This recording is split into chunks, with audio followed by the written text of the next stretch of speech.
Vamos a comenzar con la segunda de las ponencias. Julio Anguita, entre él y yo estuvimos un tiempo viendo cuál iba a ser el diseño definitivo del título. Finalmente quedamos en que sería ciudadanía, bases ciudadanas del proceso constituyente republicano. Estoy seguro de que durante la ponencia buena parte de los rasgos que aquellos que hemos seguido o lo hemos leído durante este tiempo irán apareciendo. Lo que ocurre que tengo la impresión de que va a ser una ponencia muy centrada en la realidad de los tiempos que vivimos a día de hoy. Buenos días. Gracias a los organizadores del curso, porque hacía ya pues sus buenos 12 o 13 años que yo no venía al Escorial. Yo tenía preparada muy a conciencia la ponencia que voy a desarrollar en parte, que es la que acaba de indicar el compañero Israel. Pero anoche tuvimos un encuentro, compañeros de lucha, no simplemente compañeros de carné, sino de lucha. Y el debate, la discusión amistosísima sobre la situación actual me hizo reflexionar y tardé un tanto en dormirme. Y entonces decidí que para que las charlas y las exposiciones respondan a la realidad del momento, adaptar los contenidos al momento que estamos viviendo. Pasar de lo que podía ser una exposición académica a hacer una exposición imbricada en los acontecimientos que día a día nos afectan y que los medios de comunicación están aseteando constantemente. Pues bien, lo primero que quisiera señalar es que sobre proceso constituyente, la primera vez que surgió esa expresión fue en el año 2003, en un manifiesto por la Tercera República que fue publicado en el diario El País, previo pago de su importe, el día de la Constitución, el 6 de diciembre del 2003. Y allí aparece por primera vez la expresión proceso constituyente. La expresión proceso constituyente hace referencia a un llamamiento a la ciudadanía, a una conjunción de fuerzas sociales, políticas, para establecer una nueva situación democrática. Lo que ocurre es que en nuestra historia, por no hablar de la época de las juntas en la España decimonónica, en la historia más reciente, las apelaciones a la ciudadanía han sido constantes en la política española. Las expresiones y propuestas del Partido Comunista de España en la clandestinidad, la lucha por la paz, cambiar el sistema, todas estas llamadas, como las que después han venido, unas propugnadas por Izquierda Unida, por el Partido Comunista, otras por el propio Partido Socialista, son lugares comunes. Es difícil decirle que no a esa brillante exposición en la pizarra, es como una fórmula matemática que es irrebatible en la pizarra. Lo que ocurre es que después, en los hechos, constatamos que parece ser casi metafísicamente imposible llegar a esa deseada unidad popular, porque tiene muchos nombres. Unidad popular, que es un término que yo estoy muy conforme con él, o en otros momentos forjar el contrapoder, o en otro momento la convergencia, la confluencia. El caso es que nadie puede resistirse a ponerle ningún pero, porque es correcto, pero está en la pizarra. ¿Por qué en la realidad eso es tan difícil o casi imposible? Y aquí entonces introduzco unos elementos de reflexión que me vinieron anoche tras la charla que tuvimos los compañeros. Creo que todos los que en estos momentos estamos viviendo la situación política española necesitamos de dos referencias para el análisis. Yo hago dos afirmaciones que sirvan de reflexión, bien se acepten o bien se rechacen. La primera, y lo digo con toda solemnidad, que hemos perdido la guerra. No una batalla, hemos perdido la guerra. Y la segunda, que siempre, y sobre todo en política, cada uno debe saber quién es el enemigo. Recuerdo que al comandante Cortina Mauri, cuando le hicieron una entrevista tras el 23 de febrero, aquel militar dijo que los militares no se meten en política. Bueno, desconocía un poco la historia española, pero hay que perdonárselo. Pero dijo algo muy importante: el gobierno nos señala el enemigo. O sea, que el militar tiene que actuar en la preparación frente al enemigo que el gobierno le señala. Por tanto, en política hay que saber perfectamente quién es el enemigo. voy a desarrollar muy brevemente, porque quisiera que hubiese coloquio, lo que quiero decir en los dos elementos de reflexión. ¿Quiénes hemos perdido la guerra? Pues es evidente. Los que venimos, los herederos de las 5 internacionales obreras que ha habido. La primera, la segunda, la 2 y media, la tercera y la cuarta. Hemos perdido la guerra. Todo aquello que soñamos sobre una sociedad sin clase, la participación, la democracia, eso se lo ha llevado el viento de la globalización. Todos los días está siendo totalmente arrasado. Hemos perdido la guerra los que venimos de la filosofía de la Ilustración, que hemos hecho de la razón la herramienta fundamental para el conocimiento y para las relaciones. Hemos perdido la guerra todos aquellos que hemos invocado la lógica y hemos buscado que el ser humano ocupe la centralidad del desarrollo de la actividad humana. Es decir, hemos intentado desarrollar lo que intentó el Renacimiento. Y hemos perdido la guerra los que después del libro de 1972 de la profesora Donella Meadow, donde dice los límites del crecimiento, aquellos que hemos luchado contra la contaminación, contra el crecimiento sostenido que lleva al mundo a la barbarie. Esos hemos perdido la guerra. Lo que ocurre es que cuando un ejército pierde la guerra, siempre quedan rescoldos. No se le aniquila, porque tampoco conviene aniquilarlo. Pero yo traslado esta convicción. Están ustedes ante un representante de los derrotados en toda la línea. Ahora bien, ¿qué significa esto? Significa que hay derrotados que quieren continuar el combate y que están dispuestos a preparar otra guerra. Perdonen los símiles militares, pero creo que ustedes me entenderán perfectamente. Y preparar otra guerra supone una serie de consideraciones que después voy a explicar. La segunda afirmación de que ¿quién es el enemigo? El enemigo es toda entidad personal, colectiva o sistémica que con su sola presencia hace imposible la realización de nuestro proyecto. Vamos a ser claros.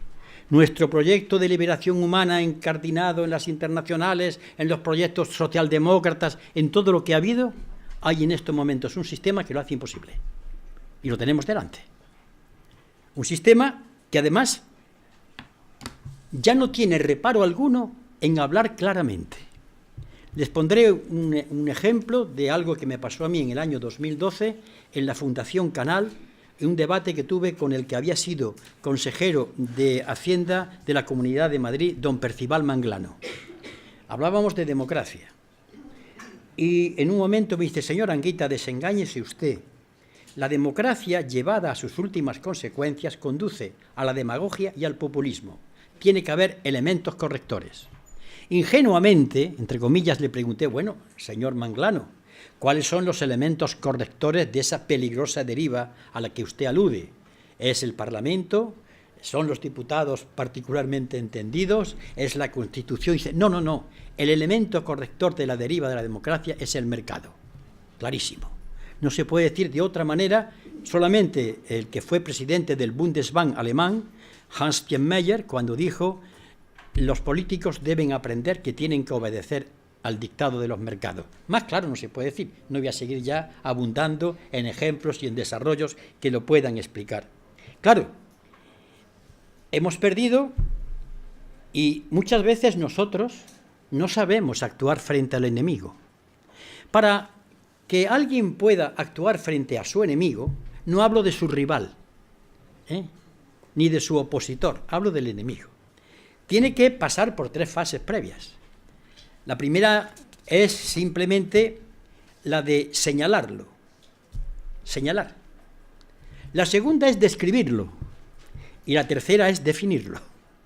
Son los 3 niveles de conciencia que hay ante un determinado conocimiento. Señalo, describo y defino. Entre nosotros hubo una fase en la que se señalaba al enemigo. El sistema capitalista tiene la culpa. Y siempre con el sistema capitalista tenía la culpa de todo, de las inundaciones, de una cantidad de cosas tremendas. Era una especie de justificación que calmaba las conciencias. Es la búsqueda del culpable que tantas veces viene en las culturas que necesitan una especie de Agnus Dei que coja todos los pecados del mundo, el capitalismo. Pero en la fase de descripción, que es la segunda fase, ya empezamos a darnos cuenta de cosas inquietantes. El capitalismo no es solamente los propietarios de los medios de producción, sino el mercado, la competitividad y el crecimiento sostenido, que hoy estos dos últimos conceptos están bien quistos en una parte de la izquierda. Hay que crecer, crecer, crecer, aunque el planeta se vaya al infierno, y hay que competir, competir, aunque los salarios vayan bajando hacia una tendencia exponencial hacia la esclavitud. Pero es que también el sistema, el capitalismo, tiene valores que nosotros compartimos en nuestra vida diaria, desde el consumismo a la lucha por ganar una competencia permanente, el estímulo al individualismo feroz, y al describirlo nos damos cuenta de que nosotros en parte también somos el sistema. Y en consecuencia, si queremos actuar, tenemos que empezar por hablar de cambios en nuestros valores. Es decir, quemando muchas etapas en mi exposición, la revolución no es solamente la conquista de un poder, sino el cambio de las personas, que se hace simultáneamente y a través de la lucha de unos valores y unos contravalores. Pero la tercera fase, que es ya definir, la definición del capitalismo, en este caso del enemigo, se hace mediante la construcción de una alternativa, que es la fase ya más acabada. Hemos definido al sistema, al enemigo, porque ahora nosotros le planteamos una alternativa, pero no para que se haga la alternativa y lo sustituya en un momento súbito, porque hay una lectura que a mí me hace mucha gracia, a veces me enfada. Yo oigo en mi entorno cuando la gente dice, no, el capitalismo se va a hundir, y cuando se hunda vendrá el socialismo. Yo lo pienso como Venus saliendo de las aguas, es una cosa estremecedora, bellísima esa Venus. No, al capitalismo hay que empezarlo sustituyendo, porque como se caiga y no estemos preparados, mejor que siga. Esa visión catastrofista de que al fin de los tiempos se va a cumplir la parusía materialista o atea, eso no es cierto. Pues bien, esto creo que es algo que nosotros vamos a tener que analizar, porque en nuestras relaciones, en nuestros discursos, en nuestros análisis, no solamente que hay que hablar de la economía, hay que hablar de los valores, de los comportamientos y sobre todo de la responsabilidad ciudadana. Hay que recordar un viejo mensaje de la izquierda. El ciudadano es el sujeto de derechos, pero también de deberes. Y muchas veces no se suele hablar de deberes. ¿Por qué? Porque es el sujeto que tiene que construir otra sociedad. Les voy a colocar a ustedes un ejemplo que leí en un viejo anarquista hace ya muchos años. Es un diálogo supuesto en donde un obrero, de aquellos cultivado, consciente, que iba a los ateneos libertarios, leía, le decía al burgués, mire usted, nosotros queremos una sociedad en la que usted no exista como propietario, pero en la que usted sea feliz como ciudadano. Muy importante, porque estaba hablando de situar una sociedad distinta, estaba haciendo de la lucha política con el enemigo, construyendo un mensaje alternativo, que eso tiene un corolario que ustedes han conocido, odia al delito pero compadece al delincuente. Una máxima extremadamente brillante que tiene un alcance profundísimo. Pues bien, estas dos reflexiones me gustaría que se compartiesen o que se pensase en ellas a expensas de que ultime la primera parte. Es, si estamos decididos a reiniciar una guerra, aquí la lección la tenemos que haber aprendido. Los partidos políticos tal como están no sirven absolutamente para nada. No estoy en contra de los partidos políticos, yo milito uno de ellos, Partido Comunista de España. Digo que los partidos políticos, con excepciones, se han transformado en puras máquinas electorales. Y cuando los partidos políticos surgieron, eran colectivos que tenían su propia cosmovisión. Creían un mundo distinto, con unos valores, una filosofía, tenían unas teorizaciones y procuraban trasladar esas teorizaciones. Eso se ha perdido. Es la reproducción de la máquina en los momentos electorales, la lucha puramente política por el escaño y pare más de contar. O los partidos políticos cambian, se reestructuran, saben que a lo mejor no tienen ni que ir a las elecciones, basta que sus hombres y mujeres sean cabezas pensantes, que influyan, que demuestren con su ejemplo y con su virtud, en el sentido maquiavelano, que demuestren que son personas que portan un mensaje nuevo. Esto significa que la política tiene que cambiar mucho, y la ciudadanía también. Yo soy de esos políticos que a mí me dicen que riño a la gente, no. Yo lo que constato es que cuando un ciudadano pone un voto, algo tendrá que ver con lo que aparezca. Y eso de que los pueblos no se equivocan, claro que se equivocan. Lo que ocurre es que hay que obedecer a lo que digan los pueblos, eso es la democracia. Pero que se equivoca todo el mundo. Y claro, esto significa profundos cambios en el concepto de movilización. Permítanme ustedes que yo vaya relatando alguna anécdota, porque si no esto sería tremendamente plúmbeo. A mí, que me perdonen mis compañeros, cuando veo las manifestaciones con tamborazos y demás, se me cae el alma a los pies. Yo quiero ver una manifestación de gente silenciosa, con pancartas, seria. No puede ser una cosa festiva, porque el drama que ahí se está explicitando no merece que se haga una especie de juerga. Voy a ser cuidadoso con el lenguaje, me paro en juerga. El concepto de movilización no es salir a la gente a la calle. La gente sale a la calle cuando previamente ha tenido conciencia, sabe el problema y sabe en el momento que es protagonista de un cambio. La movilización no es salir a la calle. La movilización comienza por aquello que leí una vez en una iglesia del barrio de Naranjo de Córdoba. Levántate y piensa. No he visto un mensaje más revolucionario en mi vida. Eso es algunos de los cambios que hay que introducir en el ámbito de la política. La política concebida además como un ejercicio noble, que implica debate y discusión, pero que además hace referencia a visiones contrapuestas o alternativas. Así que, perdónenme ustedes la ligereza y la superficialidad, pero he lanzado dos ideas que creo que debemos considerar. Ahora bien, estas dos ideas aplicadas al primero de los tres términos que yo voy a utilizar, proceso constituyente, ¿qué quiere decir? Vamos a ver. En los actuales momentos de nuestra situación en nuestro país, hay quien plantea todavía que haya un proceso constituyente desde la propia Constitución. Imposible. Cualquier profesor de Derecho nos dirá que en la Constitución hay una cláusula de intangibilidad implícita, qué palabra, que viene a decir que la Constitución es metafísicamente imposible tocarla. Cojan ustedes los artículos 167, 168 y siguientes y prueben a aplicar que la Constitución se cambie. No se puede. Es prácticamente imposible. Por tanto, dejémonos de soñar quimeras, no utopías, que son dos cosas distintas. Por tanto, cambiar la Constitución a través de un proceso constituyente que emane de la propia Constitución, vamos a dejarlo. Esto significa que el proceso constituyente deviene en ruptura. Y no quiero que nadie se asuste, la ruptura no tiene por qué ser traumática. La ruptura se produce, ha habido momentos en la historia de España en que se ha producido una ruptura no traumática. Cuando el día 14 de abril de 1931 se abren las urnas y se conocen los resultados, nos encontramos con que los monárquicos habían tenido más concejales que los republicanos, pero los republicanos ganaron en Madrid, en Barcelona, en Sevilla, y Alfonso XIII se tuvo que ir. Hubo un cambio, no hubo sangre. Es más, se encargaron los propios republicanos de garantizar la intangibilidad de la persona del rey. En consecuencia, hablar de proceso constituyente hay que asumir desde la política que eso conduce a la ruptura. Si queremos un proceso constituyente en el sentido que estoy planteando. Si queremos un apaño o una reforma constitucional de mayor o menor calado, eso es otra cuestión.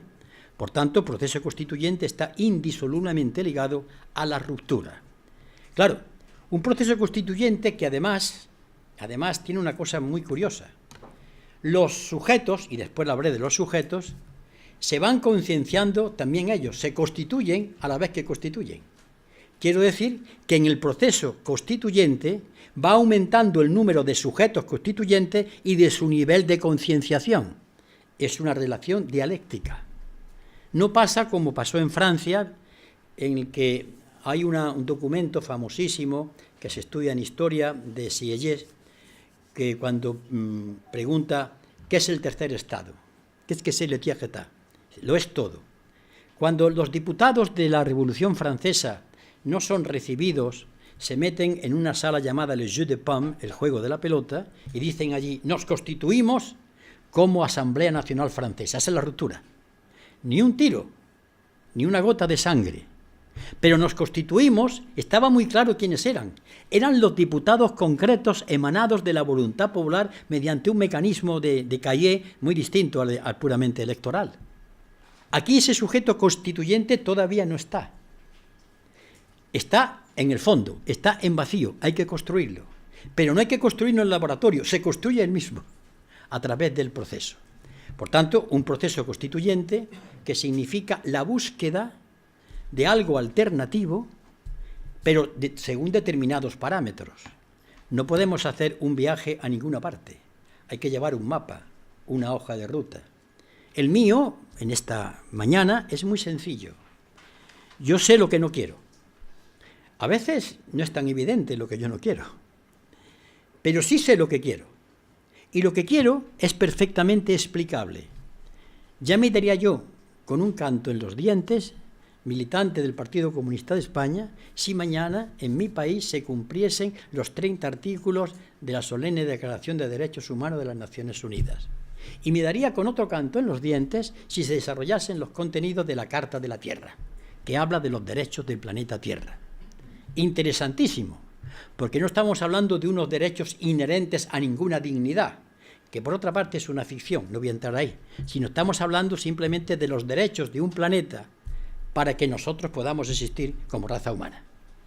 Pues ese es el proyecto que está en la mente del constituyente. Queremos llegar a esa situación. Y para llegar a esa situación, pues tenemos que constituirnos, la lucha política, la lucha económica, la lucha social, el nivel de concienciación.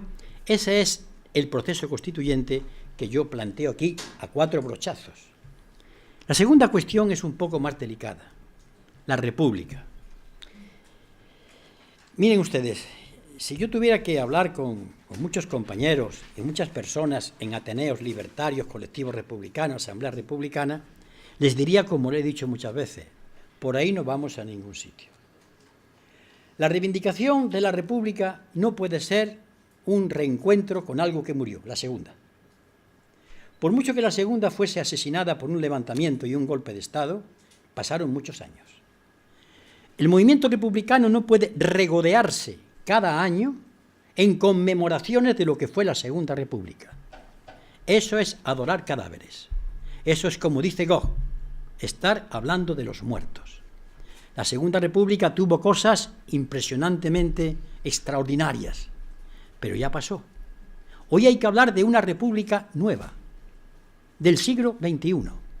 Y por tanto hay que construir una república con unos ejes alternativos concretos y someterlos al debate del proceso constituyente.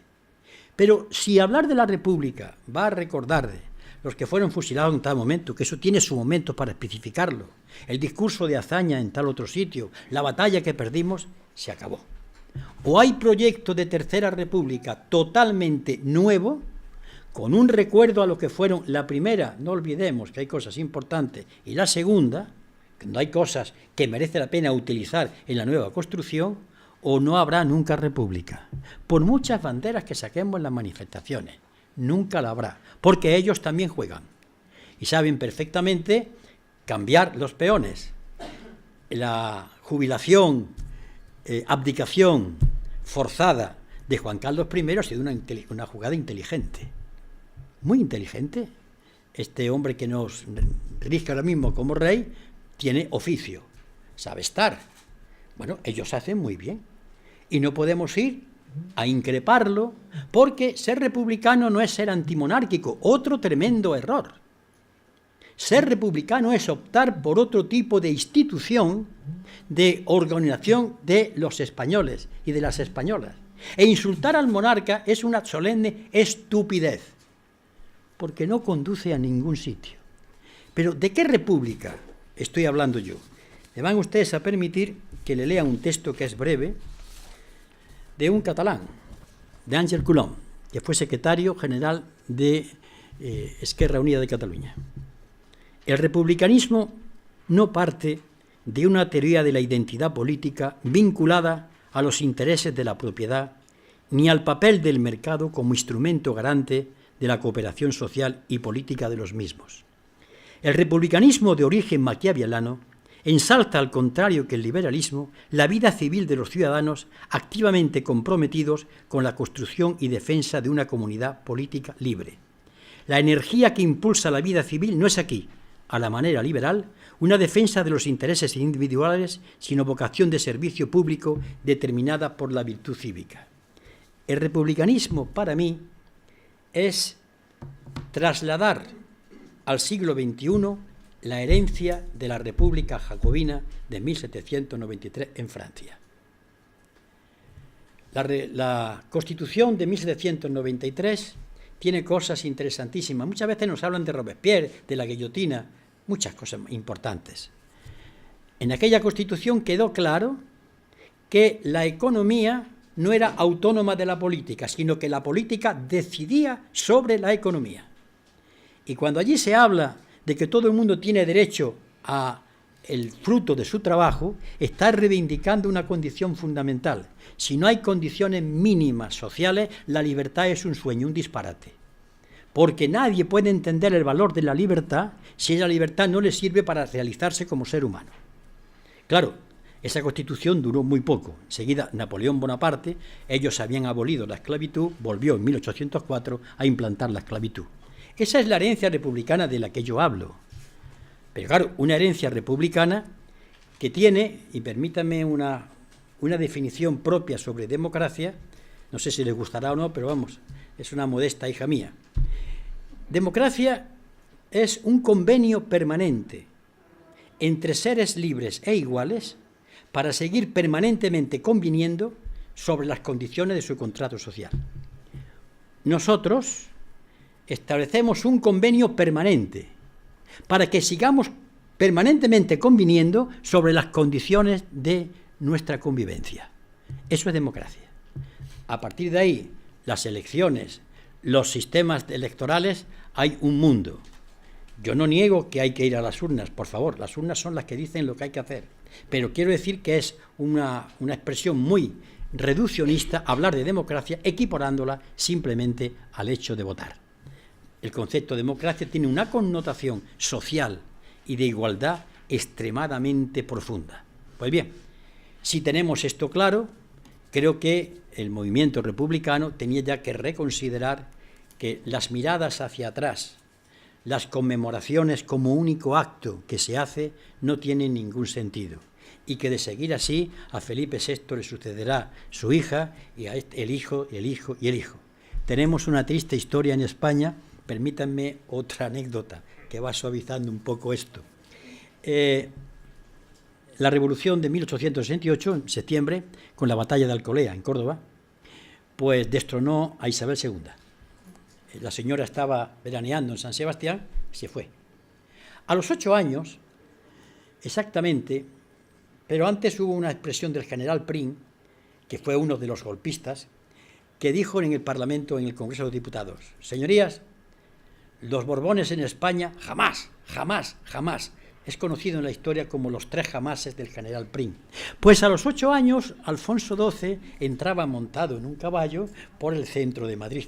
Y se cuenta una anécdota inventada, pero sin duda es muy expresiva, que un hombre de unos 30 años se arrojó, ¡viva el rey!, y tiraba y la guardia intentando, y ¡viva el rey!, ¡viva el rey! Entonces dijo, tranquilo, tranquilo. Y lo dejaron. Dice, hombre, ¿cómo se alegra usted de verme, de ver al rey? Dice, uy, ¿cómo grita usted? Dice, uy, si usted viera lo que grité cuando echamos a la puta de la reina.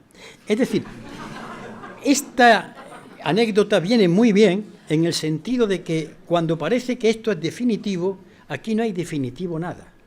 Pero esto implica también que el movimiento republicano debe ya estar preparando el gran debate. Yo le llamo los estados generales de la República.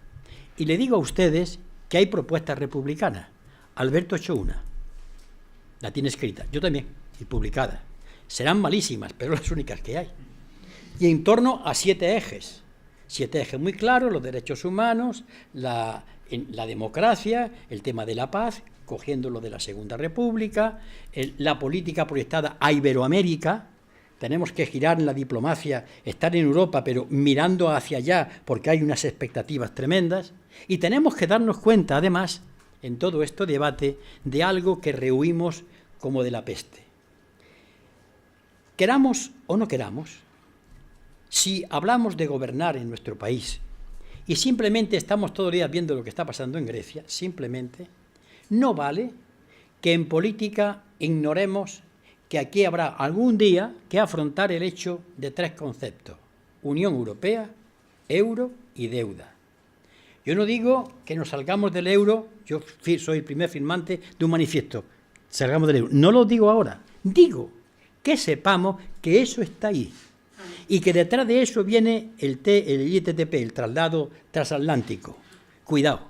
Y hablar, por tanto, del futuro de nuestro país, obviando esos círculos de hierro que están ahí, es suicida y significa derrota asegurada. Y bien, el elemento constituyente. El elemento constituyente ha sido tratado por todas las fuerzas políticas, evidentemente, pero yo voy a hablar ahora, yo soy de Izquierda Unida, del Partido Comunista de España, voy a hablar ahora como Frente Cívico. Y les voy a contar la reunión que tuve ayer, aquí. Invitamos a muchos colectivos, porque viene bien a esto. Le dijimos, vamos a ver, podríamos entre todos elaborar, no ahora en este momento, sino a lo largo de los meses, si están ustedes de acuerdo, elaborar 10 puntos, muy sencillitos, que constituyesen el programa oficial de mínimo común denominador de todos nosotros. No el programa de obligado cumplimiento y total cumplimiento de ECUO, de Izquierda Unida, de Podemos, sino un mínimo que desde los que hablan de las mareas, los de Izquierda Unida, los que plantean el stop desahucios, todo ese mundo que se mueve abigarrado, pero que necesita ya cohesión, que ya está bien, que necesita cohesionarse mínimamente, tuviesen un decálogo de 10 puntos, tan sencillos que nadie se pueda oponer a ellos, porque son evidentes. ¿Cuáles son los puntos? Pues 1, mañana pensión mínima 1.000 euros.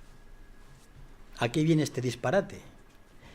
En mi tierra, yo no sé por aquí, se han sacado a los ancianos de los asilos, se los ha traído a la casa para que los 500 y pico euros pueda comer la familia.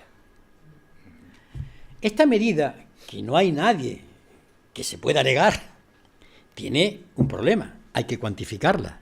Yo creo en los programas cuando se cuantifican, pero al cuantificar el problema ya estamos enfrentando a la gente que va a decir que sí ante un hecho concreto, la reforma fiscal. ¿Qué buscamos con estos 10 puntos tan sencillos? Por ejemplo, salario mínimo. No se puede echar a un ciudadano a la calle si no tiene casa. Así de sencillos.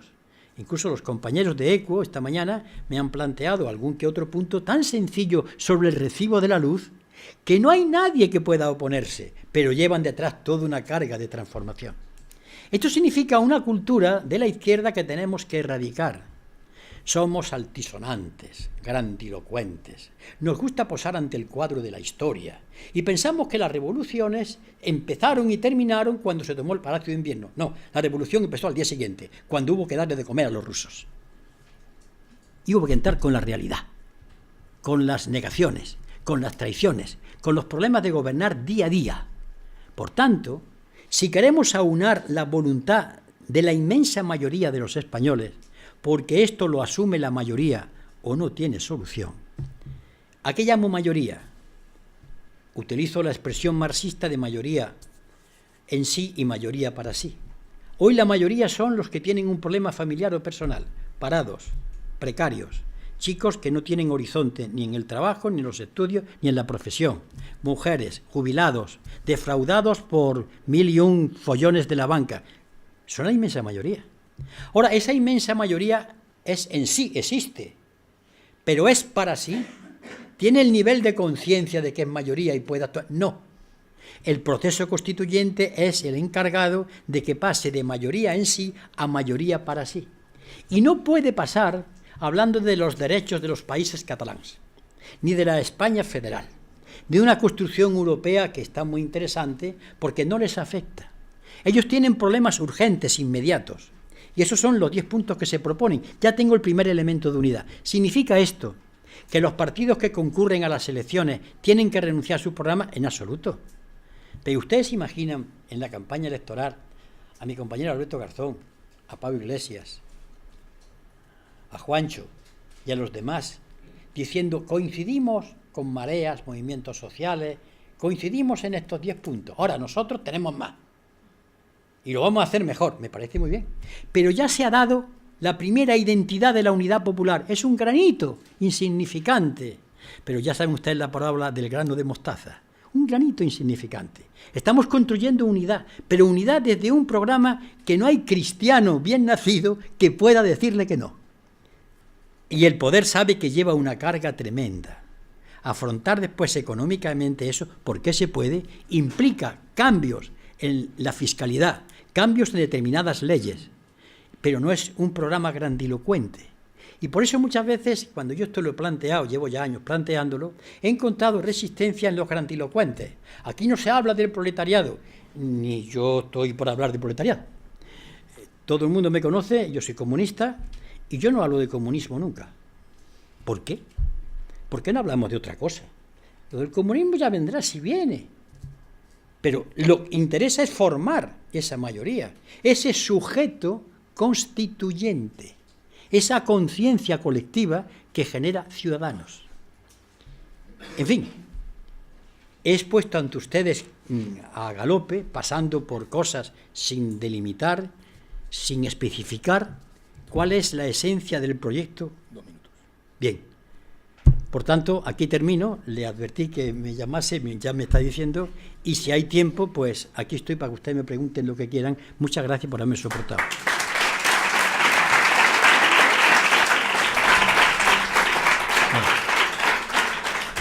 No termina aquí la ponencia de Julio, porque él antes de empezar me preguntaba si era posible reducir de la hora que le teníamos reservada algo de tiempo, de traer 20 minutos, 15 minutos, para que vosotros, los alumnos que os habéis interesado por el curso, podáis realizar algún tipo de intervención, algún tipo de cuestión que os haya suscitado la cantidad de cosas que ha dicho en su ponencia, Claro, ¿no? Julio, como siempre, siempre nos dice muchas cosas muy interesantes, y aunque algunas veces riñas, yo creo que tienes toda la razón del mundo para reñir.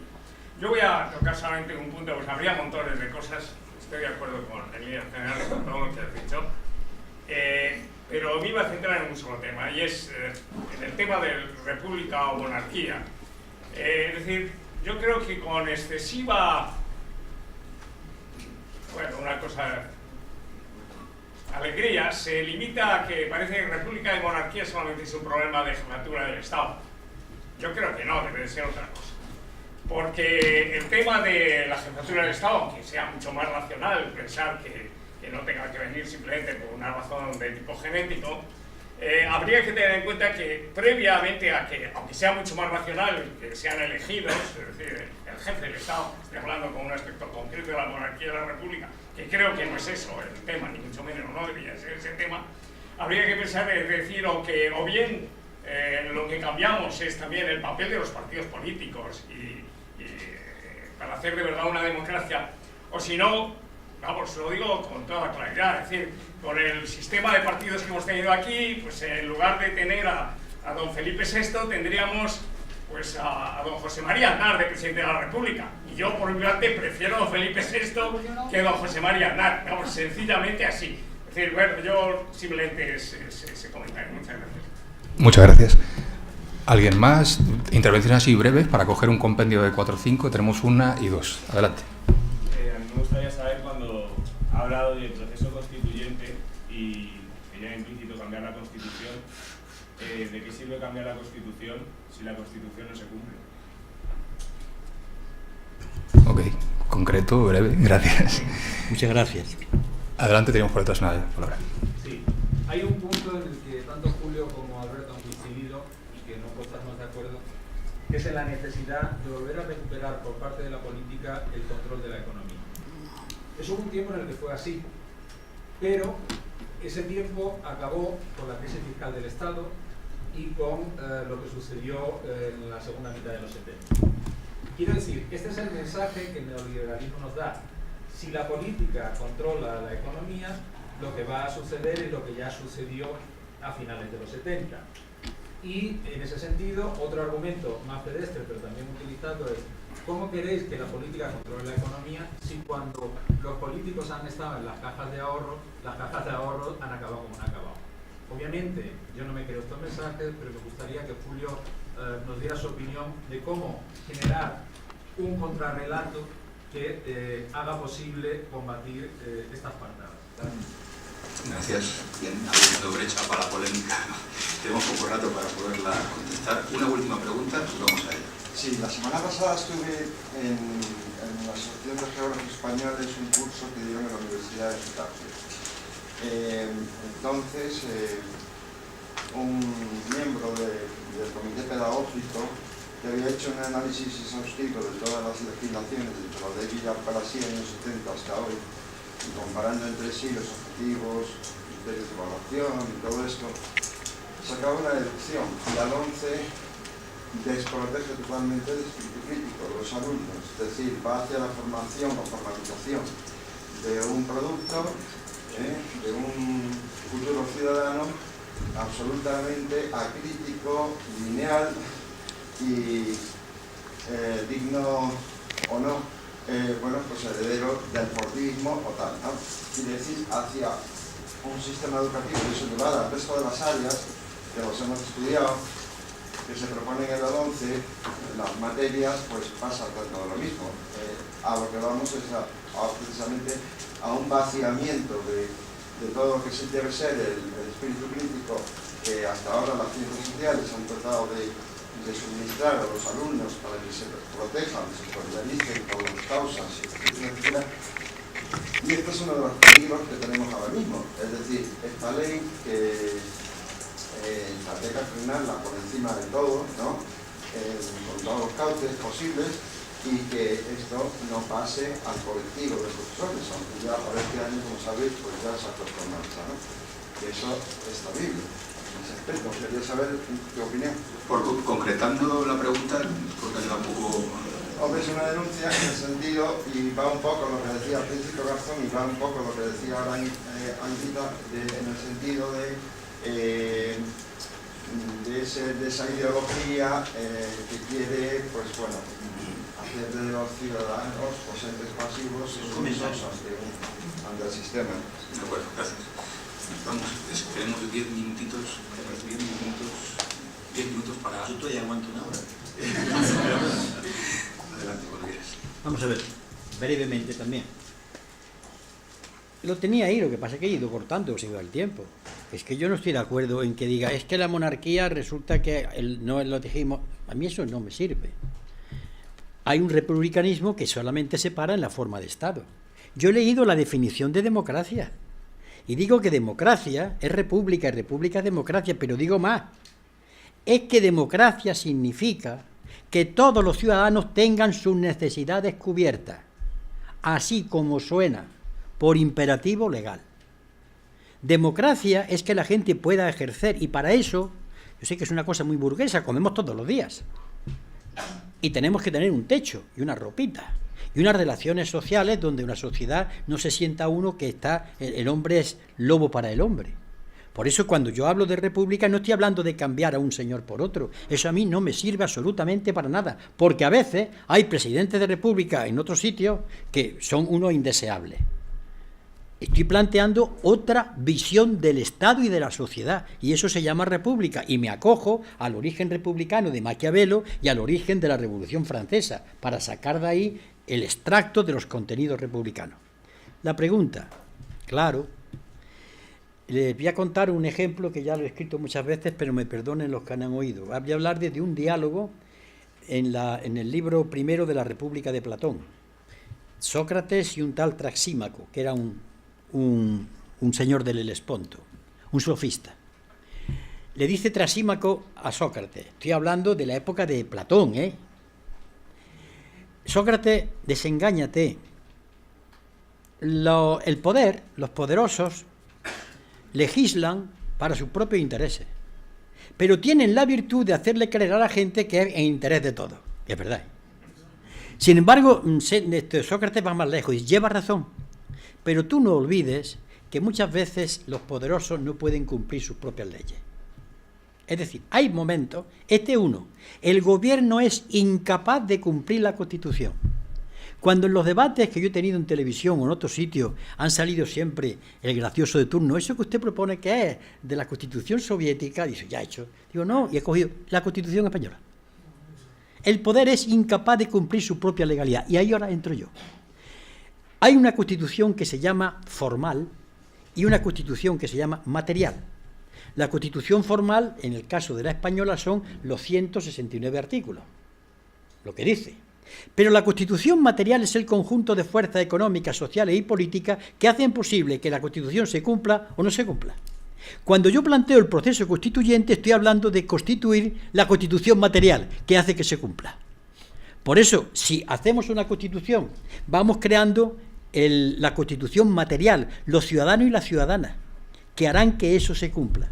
Porque como lo dejemos simplemente a que unos diputados hagan una Constitución y la gente no haya participado en los ejes fundamentales, no va a estar discutiendo en los artículos, esa Constitución será incumplida. Porque el poder tiende a incumplir la ley. España es un país que ha dado generosísimas muestras de que las leyes son magníficas y no se cumplen. Desde las leyes de India, por ejemplo, que no se cumplieron y eran extraordinarias. Incluso leyes sobre el suelo de la época de Franco, que yo siendo alcalde he utilizado, pero que Franco no las cumplía, que fueron mucho más avanzadas que cosas posteriores que después aparecieron. Bien, creo que ya he contestado. Se me pregunta qué letra tengo, Dios mío. Recuperar la economía. Vamos a ver. Sí, esa lo he oído el argumento.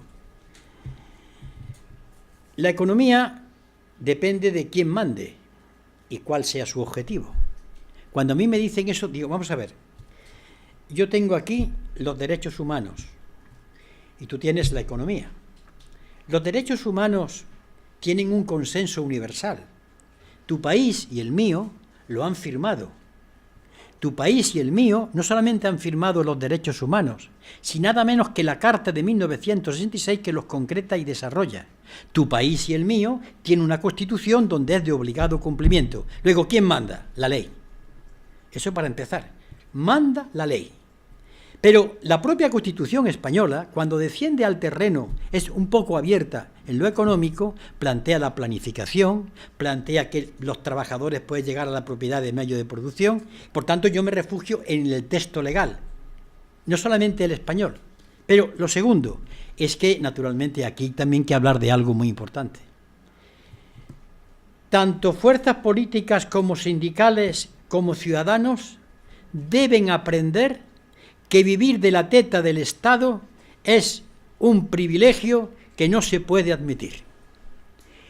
Cuando yo hablo de construir la alternativa, estoy planteando los valores de defensa de lo público. Y yo he sido testigo, porque he sido alcalde y por tanto patrón, de que muchas veces he tenido reivindicaciones infumables. Y significa, por tanto, una ciudadanía que es consciente de que el dinero público es el más sagrado de los dineros. Pero si aún así centrarse en criterios de déficit, porque hay que atender necesidades, se va al déficit. El criterio del dogma de fe, de que el déficit es intocable, es un dogma de fe. Pero no es correcto, porque lo importante es lo otro. En consecuencia, es cuestión de prelaciones y, sobre todo, decirle a la ciudadanía que no vale la petición en absoluto de todo. Y decirle, por ejemplo, al sindicato, un debate que yo no he conseguido que tengamos con los sindicatos, el debate sobre los 3 salarios. Lo explico brevemente porque esto va a lo suyo. El salario es el directo, el primero, en mano. El indirecto, la sanidad, la educación, y el diferido, la pensión. En una sociedad de futuro, cuando yo le pueda asegurar que tú tienes salud buena y educación, vamos a hablar de salario directo. A lo mejor no es tanto. A lo mejor no es tanto, pero tiene resueltos los problemas fundamentales. Y por tanto la cultura puede ser de otro tipo. Claro, estoy hablando de otra sociedad, pero yo es que no puedo hablar de construir otra distinta con los elementos de esta.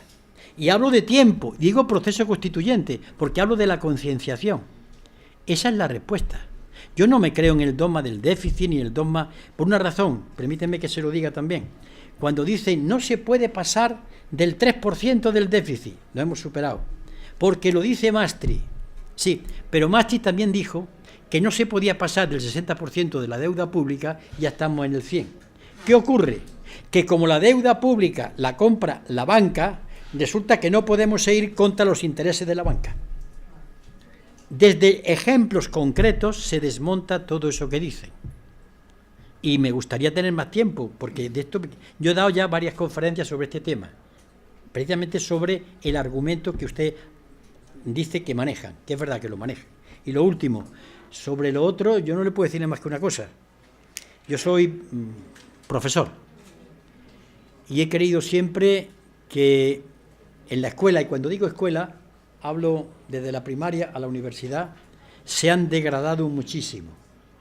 No solamente es la LONCE o la actividad política, las televisiones, la cultura, la propia universidad.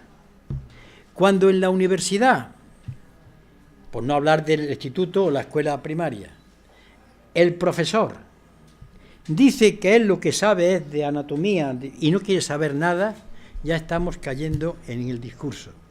Un profesor tiene que ser un ciudadano.